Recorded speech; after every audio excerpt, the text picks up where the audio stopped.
prefabrication, exaggerations of trial. Until it falls all to pieces. C'était surtout une surprise.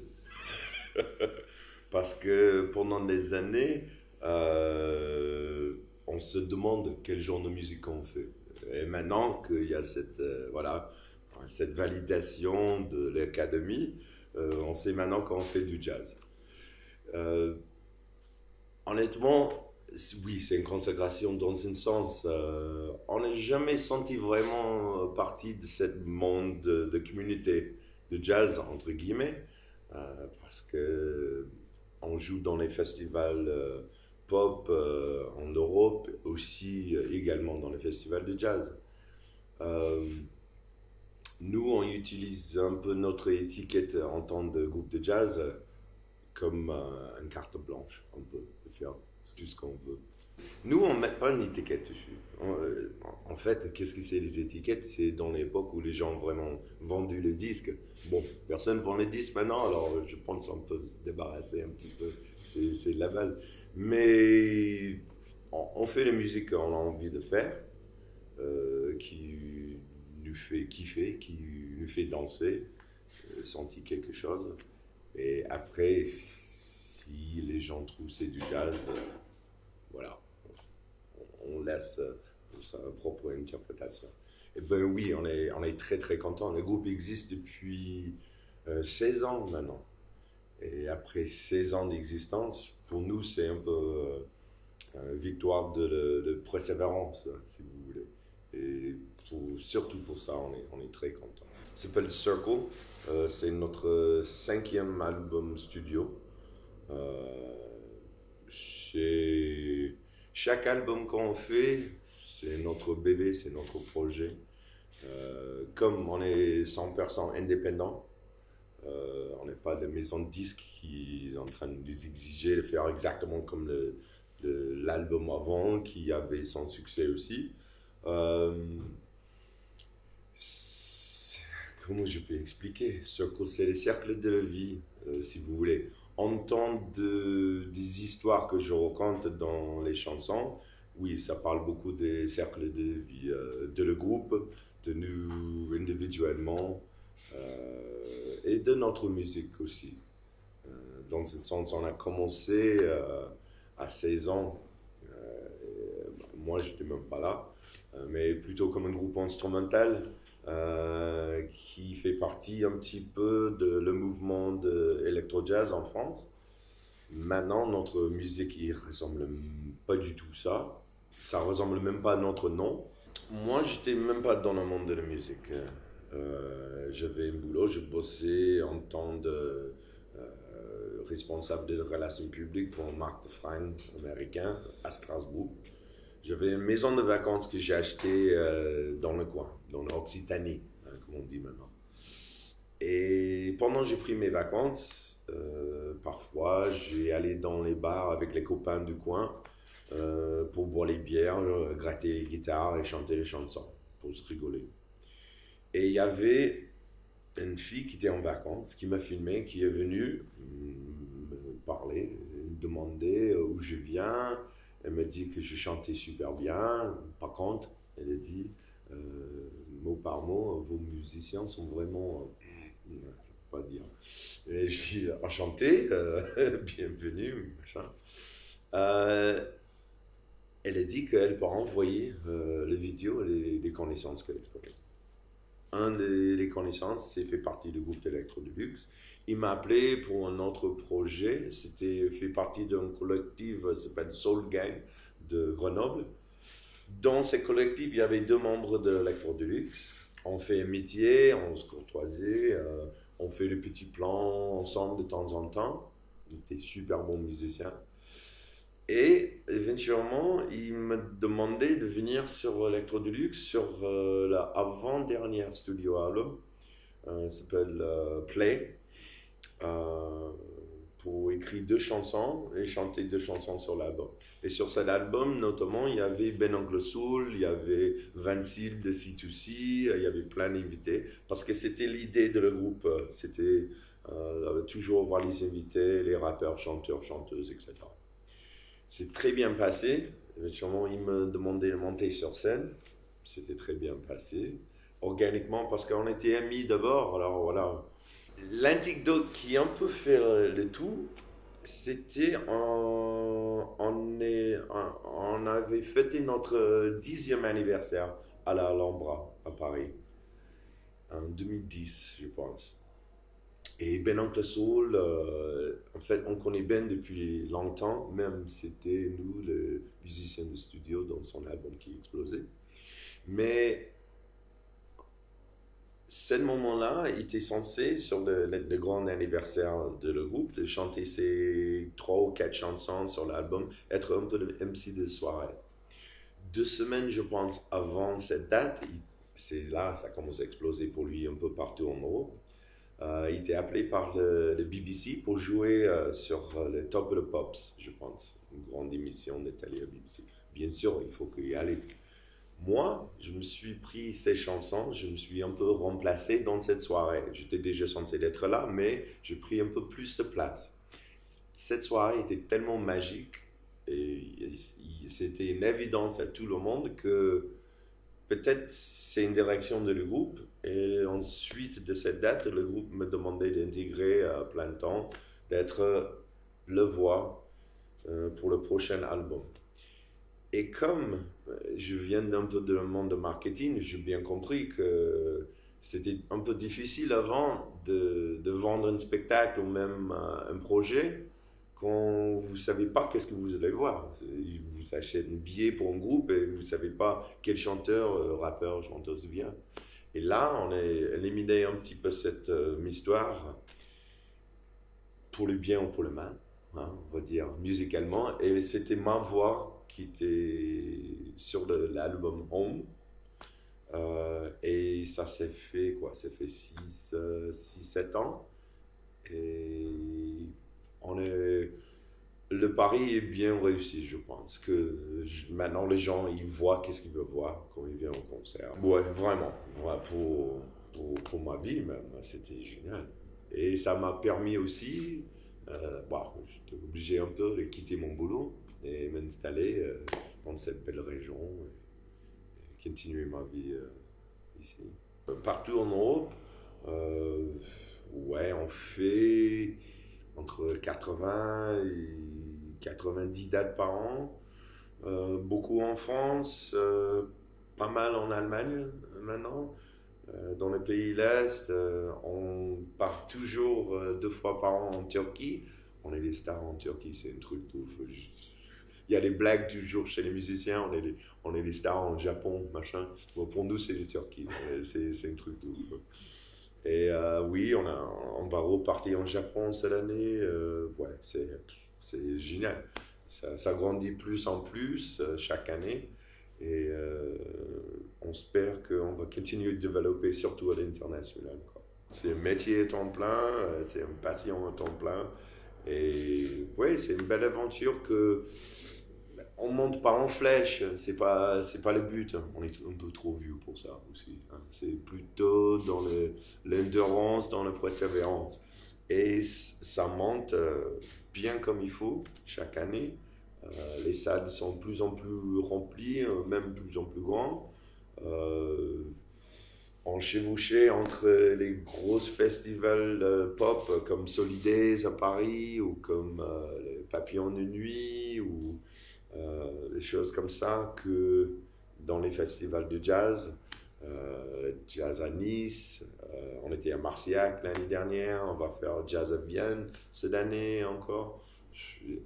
Notre place est géniale, on peut balader un peu partout.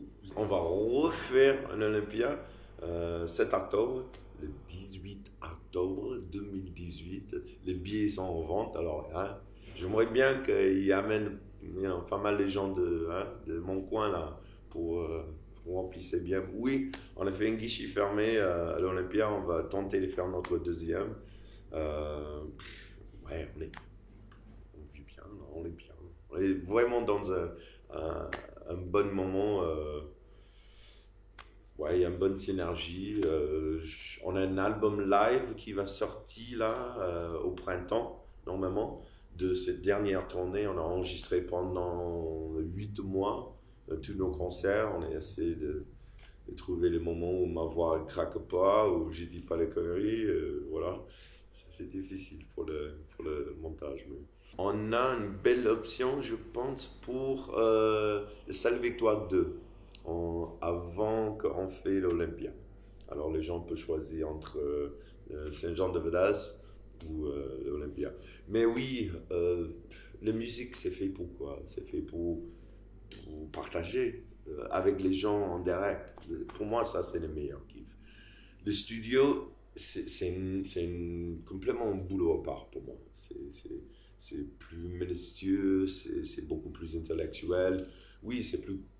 Ah, je ne dis même pas que c'est plus créatif, parce que quand on est sur scène, il y a plein de choses qui se passent. Hein. Entre l'improvisation, de prendre la température des salles, on est où? Est-ce que c'est déjà une salle acquis ou est-ce que les gens qui ont pris son abonnement pour les soirées jazz de son théâtre national, là, mon gars, parfois on tombait sur les trucs, je ne veux pas nommer les salles, mais c'est extraordinaire, c'est extraordinaire. Ben, moi, je peux nommer les salles parce que en fait, c'est toujours bien passé. Mais parfois, les départs, c'est un peu douloureux pour nous. On était à Angoulême, hein, dans le théâtre national Angoulême, qui est plutôt fait pour les pièces de théâtre. Alors, ça veut dire, il y a les sièges, mais juste devant les scènes, mais plus proche que ça. Et notre musique, ça on voit, même au Décibel, aussi, on a beaucoup travaillé les spectacles. Il y a eu beaucoup de lumière, un joli jeu de lumière. Mais quand les gens prennent son subscription pour les saisons dans un théâtre national, ils voient jazz. On dit, bon, chérie, on va passer une bonne soirée jazz. Hein? Ils check. Alors, on arrive, l'âge moyen de la salle, je n'exagère pas, je pense que c'était 60 ans, moyen. On arrive, on fait une espèce d'introduction, c'est un peu de musique du fond, un peu électronique. Et c'est la première fois que j'ai entendu les pieds des mecs traversent la scène. Clac, clac. J'ai dit, oh putain, qu'est-ce qui va se passer là? On fait la première note qui est très fort. Il y a moitié des salles qui fait ça, et l'autre moitié des salles qui fait ça à cause des strobes de lumière. Et on a dit, oh, comment ça va se passer? Et figurez-vous qu'à la fin de la soirée, tout le monde était debout en train de danser avec nous et crier avec nous. Comme quand on joue à l'Olympia avec les salles déjà acquis, ou voilà. Et on n'est pas les très grandes stars, etc. Et toujours les gens convaincre tous les soirs. Et ça, il n'y a pas sur les CD. Quand les gens achètent une CD, ou bon, il y a presque personne qui achète des CD, mais qui écoute notre musique de studio, ils connaissent déjà un petit peu. Alors, voilà. Mais là, t'es vraiment en direct avec les réactions des gens. Je pense que c'est un petit peu le même esprit pour les pièces de théâtre ou les gens qui font le one-man show, des sketchs, des trucs comme ça. Il faut trouver la façon de communiquer notre musique à n'importe qui. Et honnêtement, c'est nos expériences comme ça en France qui nous mettent super à l'aise quand on part en étranger. Parce qu'il y a les autres cultures, les gens, ils réagissent complètement différents. Et comme en France, tous les soirs, il y a notre public, ils nous connaissent. Alors, ça, de barre un peu plus haut, parce qu'ils connaissent nos chansons, il faut faire des choses différentes. Les gens ne connaissent pas du tout, alors il faut expliquer comment ça va se dérouler. Faut séduire un peu plus, c'est pas forcément taper trop fort. Mais on arrive toujours, toucher le bois, pour le moment, on arrive toujours de convaincre le public. J'aime bien de me consacrer sur un projet musical, d'écriture, etc. Et travail de groupe aussi, parce que ça, c'est notre histoire. On enregistre tout. on écrit tout à 5. Ça veut dire qu'il y a toujours, on va dire, un chef de chantier qui présente une proposition, mais après, il est tellement décortiqué par tout le monde qui joue ses instruments ou fait ça. Moi, j'ai fait la mélodie et les textes. Je ne vais jamais dire Jérémy comme il faut jouer à la basse, parce que c'est pour moi le meilleur bassiste du monde. Alors, voilà. Et alors, ça veut dire que c'est plus lent. Et comme c'est une famille, bien sûr, il y a les tensions, il y a les négociations, manipulations, si vous voulez, comme dans toutes les histoires de famille. Mais à la fin, quand on joue sur scène, c'est pas les chansons de James, c'est pas les chansons de Gaël, c'est les chansons de Electro Deluxe. On a un noyau de 5. Il y a Jeremy Cook à la basse, Gaël Cadou au clavier, Thomas Faure au saxophone et Arnaud Renaville à la batterie. Ça, c'est vraiment les fondateurs depuis le début de Electro Deluxe.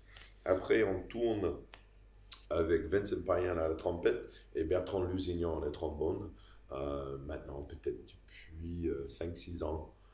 Ils sont tout le temps avec nous. Mais c'est nous 5 qui écrit tout et qui occupe aussi de notre label, voilà, notre prod et tout.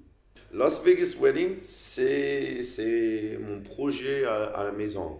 Même, ça a commencé avant Electro Deluxe. Et même en temps de fréquence, je joue même plus avec Las Vegas Wedding qu'avec Electro. Bien sûr, logistiquement, c'est un peu moins compliqué parce qu'on y a 2. On a commencé ici, à Café Joseph, tout au début quand j'ai commencé de la musique. Toujours le même guitariste à mon côté, Johnny Milazzo, un vrai Montpellierin, Jean-Christophe Milazzo, hein, pour les impôts, mais c'est Johnny Milazzo pour moi. Et on joue plus qu'une centaine de fois par an, 150 même parfois, partout. Des soirées privées, ici à Café Joseph, aux estivales de Montpellier, même si on n'était pas invité l'année dernière. Ouais, il faut garder celui-là. Et c'est vraiment notre projet. Et le truc qui est génial, c'est que moi, je peux m'exprimer également en Las Vegas Wedding qu'avec Electro Deluxe. Je suis le même personnage, si vous voulez. Et on a vraiment une base de fans tellement fidèles que, par exemple, dans Empire, pendant l'été, on va voir parfois 1000 personnes qui viennent nous voir, mais chaque mercredi ou chaque jeudi quand on est là, et c'est le même. Et honnêtement, on fait pas beaucoup de nouveautés chaque fois. Oui, on toujours un petit clin d'œil, mais c'est vraiment nos fidèles. On a vraiment, pendant des dizaines d'années, on a créé une communauté de retrouvailles.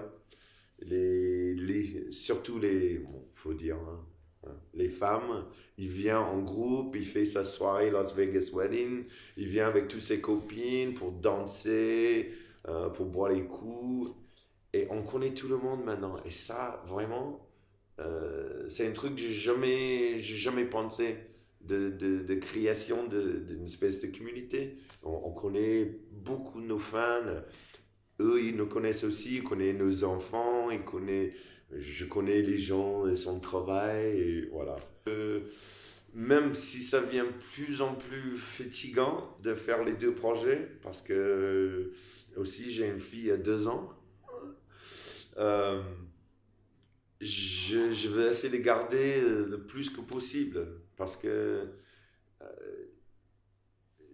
les gens qui nous connaissaient connaissent qu'on vient pour s'amuser et pour les réunions aussi. On fait jamais le bruit de fond. On essaie vraiment de donner quelque chose aux gens parce qu'on reçoit tellement d'eux et on a tellement un manque de ces contacts humains maintenant. Hein, même si je passe sur le web là, avec cette interview, euh, les gens ils cherchent quelque chose de sincère et un moment de retrouvailles qui se fait pas beaucoup en fait. On fait tout sur Twitter, ou Facebook, ou Snapchat, Instagram, etc. Mais est-ce qu'on prend un verre ensemble pour se rigoler, pour se danser, pour même chanter avec moi de temps en temps, pour que je puisse moquer aux gens? Ben, c'est vraiment, c'est un truc vraiment très important pour moi. Et honnêtement, si j'avais pas Las Vegas Wedding, je ne suis pas si, on va dire, performant avec Electro Deluxe. La musique, c'est toujours, c'est un langage international. Toutes mes chansons, même à Las Vegas Wedding, je chante que l'anglais. Et même, on a un passage parfois avec Las Vegas Wedding où je demande tout le monde de chanter avec moi, mais dans son meilleur yaourt qu'il peut. Et les gens, ils chantent avec le cœur, etc. Et c'est ça, on réalise que, en fait, c'est juste un regard, les émotions, la sincérité entre les humains qui comptent. Et les messages, déjà, à moitié de ces chansons sont un peu bidons au niveau de paroles, alors voilà. Et ouais, c'est vraiment, c'est un lien, c'est toujours, c'est une façon, on est très nostalgique sur la musique, ça nous emporte sur ouais, cette chanson, ça nous emporte sur ma première bisou, machin, voilà. C'est, ouais, c'est très important pour moi. Moi, bon, je peux pas parler de toute ma vie, mais mes expériences musicales, c'était surtout dans les églises. Mon père était une espèce de chanteur de gospel. Et pour moi, l'éducation musicale, c'était pour porter de l'amour, d'espoir. Bon, hein, j'ai fait pas ça pour Dieu, même si ça paye mieux, je pense. Mais, mais je pense qu'il y a un peu de ça dans mon approche de les gens, pour rayonner, pour partager un bon moment avec un bon verre et une bonne chanson.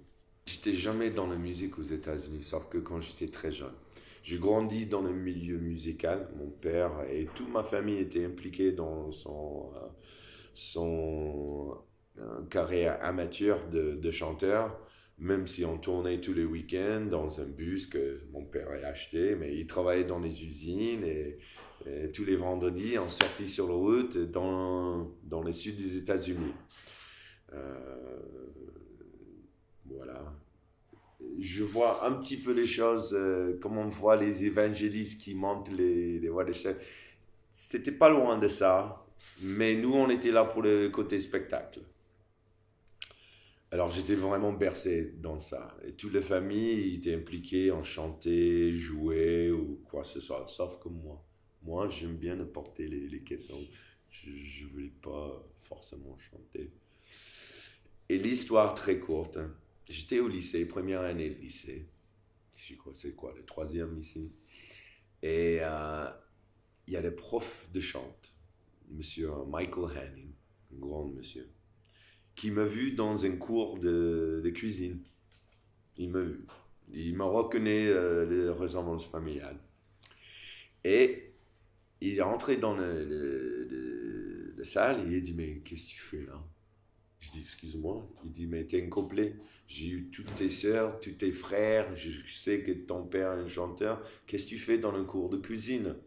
Je dis, bah, t'as bien vu que je suis le seul mec dans le cours. C'était pour ça. C'était dans un cours avec les filles. C'était génial. J'étais les seuls. Et il dit, non, tu viens avec moi. Il m'a pris physiquement. Il m'a forcé d'aller dans son cours de chant. Et en fait, je ne savais pas que cet monsieur était un chanteur professionnel lyrique qui était directeur musical de notre école et que notre chorale avait une réputation nationale comme un des meilleurs chorales de tous les États-Unis en termes de chansons lyriques, etc. Je ne sais pas pourquoi, il m'a pris sur ses ailes Et j'ai entraîné avec lui quasiment tous les jours de l'année scolaire pendant 4 ans. Et c'est un monsieur extraordinaire. Il m'a fait découvrir le monde de culture, de l'art. Ma famille vient des États-Unis, les gens de la montagne. Notre éducation était les Bibles et les sports. Hein. C'était pas très riche ici. Quand mon fils, mon plus grand fils, était l'âge d'entrer au lycée, je voulais qu'il fasse plus ses études à Montpellier. On était paumés dans un petit village dans l'Aude. Et j'aimerais bien, au niveau culturel, au niveau de tous les contacts, de rencontres qu'il peut faire à Montpellier, qu'on s'installe à Montpellier. Et aussi, logistiquement, pour mon boulot, c'était beaucoup plus facile. Alors, il est allé au Joffre, il a fait son bac S Joffre, avec une petite mention. Et c'était bien réussi, notre déménagement, parce que je suis très content avec son éducation. J'ai un deuxième fils qui est Jean Monnet, qui est en terminale là. Et voilà, on était même plus au centre, on était dans le quartier près d'Arène. Et comme finalement, ma femme hollandaise a décidé de me rejoindre en France, voilà, on est déménagé de près d'Arène pour Saint-Jean-de-Védas, où on est un peu plus de place parce qu'on a fait une petite fille depuis 2 ans. Là, et, on est toute la famille installée maintenant à Saint-Jean-de-Védas. J'allais au opéra 2 ou 3 fois parce que ça, moi j'adore l'ambiance, aussi au niveau on va dire, de pur chant. Là, pour moi, c'est athlète haut niveau. Moi, je suis un petit joueur de division à côté ça. Ça, c'est Ligue 1, là. J'aime bien. Et l'opéra est magnifique. J'ai sorti pas autant que... honnêtement, je ne mourrais pas. je profite plutôt de la mer.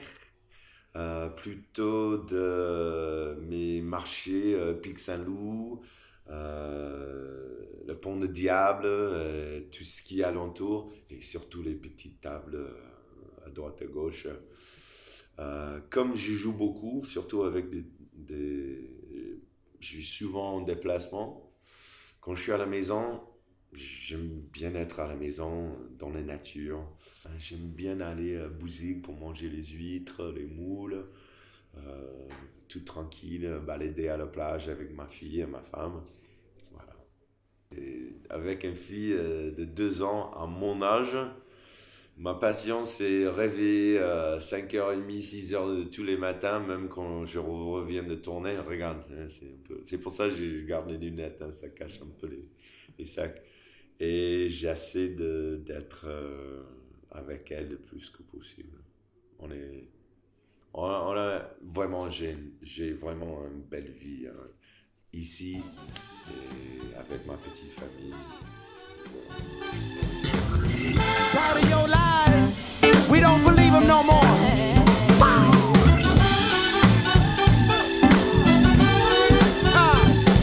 Turn it over, keep it coming, y'all. Keep it coming, y'all.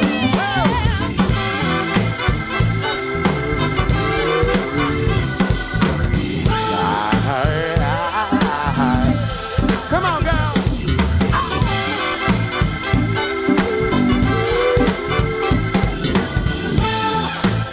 Point the finger.